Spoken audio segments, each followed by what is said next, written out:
Le cinéma vérité, une approche révolutionnaire du 7e art, se distingue par son audace et sa franchise comme la gifle concernant le président de la République.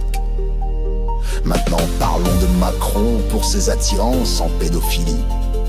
Il aurait connu pour la première fois son épouse lorsqu'il avait 14 ans, donc encore un enfant. Parlons de la dernière interview avant la gifle. Elle évoque la mort. Bizarre, non? Mon ennemi est actuellement perturbé ou inversé, ce qui pourrait la rendre plus vulnérable ou plus fragile. À chaque prise de parole, elle risque gros la pétasse.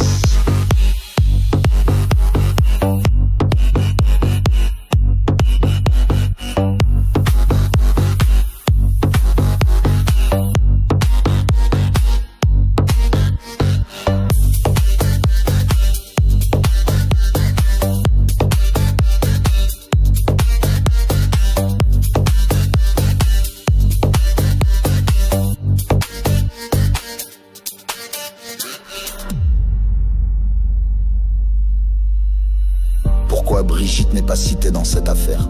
Selon l'article du Code pénal français, l'auteur d'un détournement de mineur est puni par de 5 ans de prison et par le paiement d'une amende de 701 000 €. Certaines paroles ont rapporté dans des investigations que la première dame serait un homme né de sexe masculin.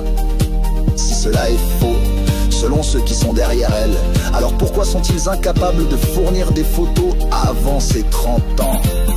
Dernière chose, la crémation qui me fait penser légèrement au film Rémi sans famille, incapable de mettre un nom sur une tombe. Ceci est légal et non de la sauvagerie.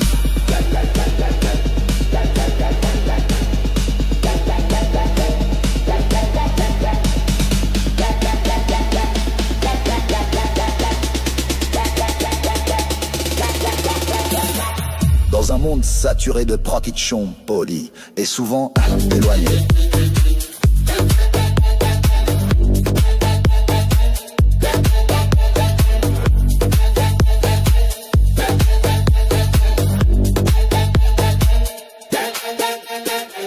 Le cinéma vérité revendique un retour à l'authenticité avec une intensité implacable. Les films se déroulant sous cette bannière sont souvent une exploration des vérités cachées, des injustices sociales et de la complexité de l'expérience humaine.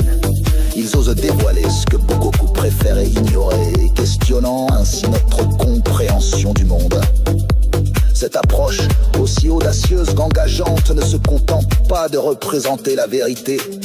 Elle la défie, la libère des chaînes de la convention et invite chaque spectateur à affronter cette vérité dans toute sa splendeur dérangeante.